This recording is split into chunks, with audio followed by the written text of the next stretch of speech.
वह फ्रांस से इंग्लैंड जा रहा था। पायलट बहुत खुश था। क्यों?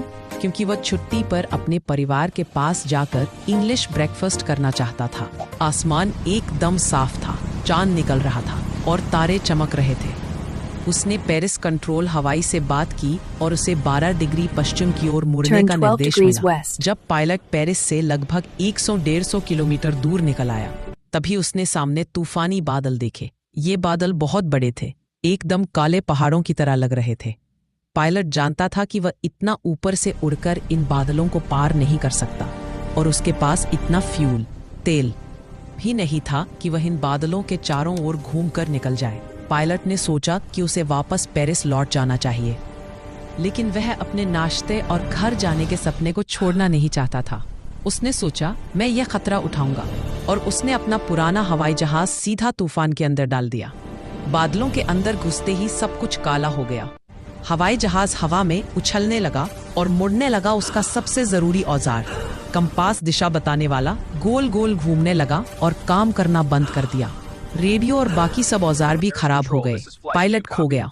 उसके पास ना कंपास था, ना रेडियो था, और वह देख भी नहीं पा रहा था कि वह कहाँ है। तभी उसी काले तूफानी बादल में उसने अपने पास एक और हवाई जहाज देखा। उस पर कोई लाइट नहीं थी। वह हवाई जहाज उसे साफ दिख रहा था और वह पायलट उसकी तरफ देखकर हाथ हिलाकर इशारा कर रहा था। मेरे पीछे आओ। पायलट ने सोचा कि यह आदमी जानता है कि मैं भटक गया हूँ और वह मेरी मदद करने की कोशिश कर रहा है।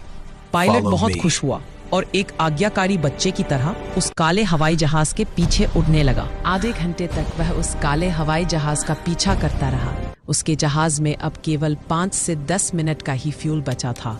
जब वह फिर से डरने लगा तो काला हवाई जहाज नीचे जाने लगा। पायलट ने उसका पीछा किया और अचानक वह बादलों से बाहर आ गया। उसने सामने हवाई अड्डे की 2 लंबी लाइनें रनवे देखी जिन पर लाइट जल रही थी। वह सुरक्षित था। उसने लैंड किया और कंट्रोल टावर के पास अपने पुराने जहाज से उतरने में उसे जरा भी अफसोस नहीं हुआ।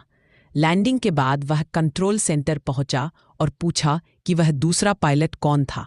महिला ने हैरानी से कहा कि रडार पर पूरी रात सिर्फ एक ही जहाज था, उसका अपना, यानी आधिकारिक तौर पर कोई दूसरा हवाई जहाज था ही नहीं। इसलिए पायलट आज भी नहीं समझ पाया कि उसकी जान किसने बचाई।